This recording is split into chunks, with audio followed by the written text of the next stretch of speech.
Like నిద్రలో మెడ పట్టేయడం జరుగుతూ ఉంటుంది చాలా వరకు. ఉమ్. సో దాన్ని నెగ్లెక్ట్ చేస్తే అది షోల్డర్ పెయిన్ దగ్గర నుంచి రైట్ చెస్ట్ వరకు అట్లా ఒక ఫ్యూ మంత్స్ ఉండిపోయింది. సో అది ఎందుకు అవుతుంది అంటారు? నిద్రలో ఎందుకు ఇట్లా జాయింట్స్ పట్టేయడం, ముఖ్యంగా నెక్? అదే చాలా కామన్ క్వశ్చన్. క్లినిక్ వచ్చే వాళ్ళు అడిగే చాలా కామన్ క్వశ్చన్. ఇలా పడుకున్నాను, ఇలా పట్టేసింది అని చెప్పేసి చాలా కామన్ గా వచ్చే క్వశ్చన్. సో మనం పడుకున్నప్పుడు ఒకటే సైడ్ మెడ నొప్పులు పడుతుంటాయి. ఇప్పుడు మెడ భాగంలో వచ్చే ఇక్కడ ఈ మజిల్ ఉంటుంది కదండి, షోల్డర్ వరకు వస్తుంది. ఇక్కడ వచ్చే మజిల్స్ అన్ని కూడా ఇక్కడ నుంచి స్టార్ట్, చెస్ట్ దగ్గర నుంచి కానీ, అప్పర్ బ్యాక్ దగ్గర నుంచి కానీ, మెడ నుంచి కూడా అన్నీ వస్తుంటాయి. అంటే ఇంటర్ లింక్డ్, ఇంటర్ రిలేటెడ్ అనమాట. ఫైన్. సో మీరు కొంచెం మెడ నార్మల్ పిల్లో లేకుండా హై పిల్లోతో పడుకున్నప్పుడు కానీ ఖచ్చితంగా మెడ ఎఫెక్ట్ అవుతుంది.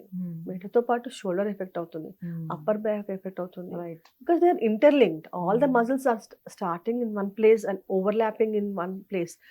ఖచ్చితంగా నెక్ ప్రాబ్లం ఉన్న వాళ్ళకి టిప్ ఆఫ్ ద షోల్డర్ కానీ, ఈ బైసెప్స్ ప్లేస్లో కానీ, అప్పర్ స్కాప్లా బోన్ నొప్పి ఖచ్చితంగా ఉంటుంది. అలాగే షోల్డర్ పెయిన్ ఉన్న వాళ్ళకు కూడా నెక్ పెయిన్ ఉంటుంది. ఓకే, దే ఆర్ ఇంటర్లింక్డ్ అన్నమాట. దానికి మనం ఫస్ట్ ఏం చేయాలంటే ఆ నొప్పి రాకుండా ఉండడానికి మనం కరెక్ట్ పొజిషన్లో పడుకున్నామా, కరెక్ట్ పొజిషన్లో కూర్చున్నామా, ఇవి చాలా మనం ప్రికాషన్ తీసుకోవాలి. ఇవాళ రాత్రి వర్క్ చేసుకొని పడుకుంటారు, అక్కడ ఏం పెయిన్ ఉండదు. సడన్గా మార్నింగ్ లేవగానే పెయిన్తో వచ్చేస్తుంటారు. వాళ్ళకి తెలియకుండానే ఒకటే సైడ్ పడుకుంటారు అనమాట. సో అప్పుడు భుజం పట్టేస్తుంది.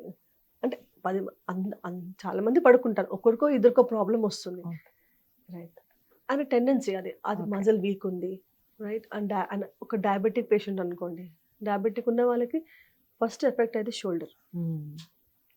వాళ్ళకి ఫ్రోజన్ షోల్డర్ వస్తుంది, పెరియాథరైటిస్ ఆఫ్ షోల్డర్. అంటే వాళ్ళు షోల్డర్ పైకి లేపలేకపోవడం, సైడ్ లేకపోవడం కానీ, స్పాండిలైటిస్ ఇలాంటివన్నీ వస్తూ ఉంటాయి అన్నమాట. So it's called vitamin deficiency అనుకోవచ్చా, లేదంటే కాల్షియం డెఫిషియన్సీ అనుకోవచ్చా? రెగ్యులర్ గా అంటే ఇప్పుడు సంవత్సరానికి 2-3 టైమ్స్ పడితే ఓకే మ్యామ్. సో రెగ్యులర్ గా ఈ పెయిన్ ఇట్లాగే వస్తుంది, ఎన్ని మెడిసిన్స్ తీసుకున్నా పోవట్లేదు అంటే? మా దగ్గరికి అదే సేమ్ పేషెంట్స్ ఇప్పుడు ఎట్లా అంటే మెడ నొప్పితో వచ్చిన పేషెంట్ ఆఫ్టర్ 4 months కి మళ్ళీ వస్తుంటారు. సో ఆయన అడిగే క్వశ్చన్ ఏంటి, మీ దగ్గర మొన్ననే ట్రీట్మెంట్ తీసుకున్నాను 4 months బ్యాక్, మళ్ళీ ఎందుకు వచ్చింది? That's not my problem. The problem is that మీరు కూర్చున్న పొజిషన్ లో కరెక్ట్ గా కూర్చున్నారా లేదా. మార్పు ఇంత వచ్చినా మళ్ళీ మార్పులు చేర్పులు చేయకుండా సేమ్ కంటిన్యూ చేస్తే సేమే వస్తుంది. నేను చెప్తుంటాను, మీరు ల్యాప్టాప్ వాడినా కూడా any object should be always to be parallel to the ice.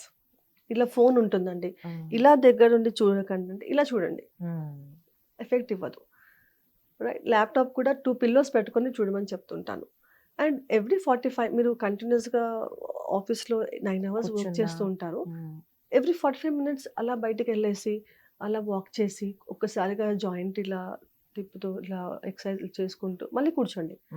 ఇలా పాటించుకుంటూ కూడా మీకు నొప్పులు వస్తున్నాయంటే అలా ఆన్సర్ దోస్ థింగ్స్. నేను చెప్పే ప్రికాషన్స్ కూడా మీరు కరెక్ట్గా పాటిస్తే నొప్పులు మ్యాక్సిమం రావు. నేను అసలు రావని చెప్పడం లేదు, మ్యాక్సిమం రావు. So precautions very important. Right. వచ్చే ఆఫ్టర్ 4 monthsకి నాకు మళ్ళీ పేషెంట్ వస్తున్నాడు అంటే మళ్ళీ ప్రికాషన్స్ పాటిస్తున్నారు.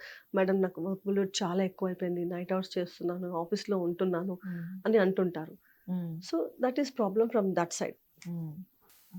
మీ పేషెంట్స్ కి చెప్పారు, కానీ మా హిట్ టీవీ వాళ్ళకు కూడా ఒకసారి ఇట్లా నాకే జరిగింది మ్యామ్. మొన్నటి వరకు నాకే ఉండే, తగ్గలేదు. హాస్పిటల్కి వెళ్తే, ఆరుతో దగ్గరికి వెళ్తే ఒక 4,000 బిల్లు, అంటే మెడిసిన్సే వేసాడు. ఇంకా నేను అవన్నీ తీసుకోలేక I just went for some stretchings and etcetera. So now I'm okay. But ఇట్లా జరుగుతూ ఉంటాయి కాబట్టి మాకేమైనా ఫ్యూ రెమెడీస్ అబౌట్ దిస్, ఎట్లా పడుకోవాలి ఏంటి, ఏం చేస్తే పెద్దవాళ్ళకి కూడా? పడుకోవడము కూర్చోవడం కాన్సెప్ట్ తీసుకుంటే మాత్రం మామూలుగా ఇప్పుడు ఈ మధ్య కొత్త mattresses, fluffy mattresses, comfort mattress వచ్చాయి. హార్డ్ సర్ఫేస్ ఉంటే గుడ్ ఫర్ స్పైన్. ఎందుకంటే నార్మల్గా మన స్పైన్ కర్వేచర్ ఇలా రౌండ్గా వచ్చి ఇలా వచ్చేస్తుంది. మనం పడుకున్నప్పుడు కూడా మన కర్వేచర్లో చేంజ్ రావద్దు. మనం ఫ్లాట్గా కింద పడుకున్నాం అనుకోండి, మన కర్వేచర్ అలాగే ఉంటుంది. కొంచెం ఫ్లఫీగా ఉంటుంది మాత్రం. ఏదైతే గ్యాప్‌లో మనకి ఇట్లా కాన్కేవ్‌లో వచ్చిందో ఈ మ్యాట్రెస్ ఆక్యుపై చేసుకుంటుంది. సో, అక్కడ మనకి స్పైన్ చేంజెస్ స్టార్ట్ అవుతుంటాయన్నమాట. So, always sleeping on a flat surface is the best precaution. Okay. Hard surface, flat surface. Neck కోసం అని చెప్పేసి no pillow. Or else turkey towel తీసుకొని ఫోల్డ్ చేసేసి నెక్ కింద పెట్టుకొని పడుకోవడం. ఇలాంటి ప్రికాషన్స్ తీసుకున్నప్పుడు మనము we can avoid neck pain conditions. I don't say 100% we can avoid these pain conditions. Yeah, 80% we can avoid. That is very much okay to us. 20% might be other changes in your body. Kani 80% we can avoid. So, and everyday physical exercises, back extension exercises కానీ అంటే ఒక్కసారి physical therapies culture అనుకోండి, వాళ్ళు మీకు explain చేస్తారు everyday exercise చేయాలని చెప్పేసి. Back extension exercises are very good for back exercises. Neck isometric exercise ఉంటుంది. ఇలా హ్యాండ్ ఇలా పెట్టేసి ముందుకి ఇలా ప్రెస్ చేయాలి. ఒక 10 seconds హోల్డ్ చేయాలి. అండ్ సైడ్ కి ఇలా ప్రెస్ చేసి 10 seconds హోల్డ్ చేయాలి. ఇలా 4 sides కి ఇట్లా ప్రెస్ చేయడం వల్ల నెక్ ఐసోమెట్రిక్ ఎక్సర్సైజ్ అంటారు దీన్ని. ఈ నెక్ మజిల్ స్ట్రాంగ్ అవుతుంటాయి మనకి. దీనివల్ల కూడా మనము నెక్ పెయిన్ అవాయిడ్ చేయొచ్చు. బ్యాక్ నొప్పి తగ్గడానికి బ్యాక్ ఎక్స్టెన్షన్ ఎక్సర్సైజెస్ ఉంటాయి. అవి చేయడం వల్ల మనం బ్యాక్ మజిల్ స్ట్రెంథెన్ చేసుకోవచ్చు. బ్యాక్ పెయిన్ మనం మ్యాక్సిమం అవాయిడ్ చేసుకోవచ్చు.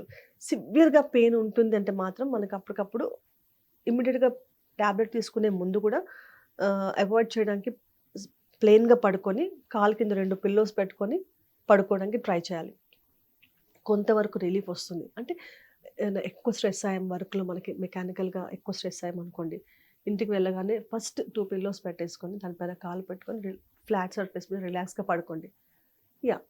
చిన్నగా ఏదైనా స్ట్రెస్ ఉంటే తగ్గిపోతుంది. కానీ ఇమ్మీడియట్గా ట్యాబ్లెట్ తీసుకోకుండా ఇలాంటి ఫిజికల్ రెమెడీస్ ఫాలో అవుతే బెటర్గా ఉంటుంది. సమస్య లేని ఇల్లు ఉండదు, పరిష్కారం లేని సమస్య ఉండదు. బంధాలు గొప్పవి, బాధలు చిన్నవి. మీ సమస్యని మేము పరిష్కరిస్తాం. రండి మాట్లాడుకుందాం.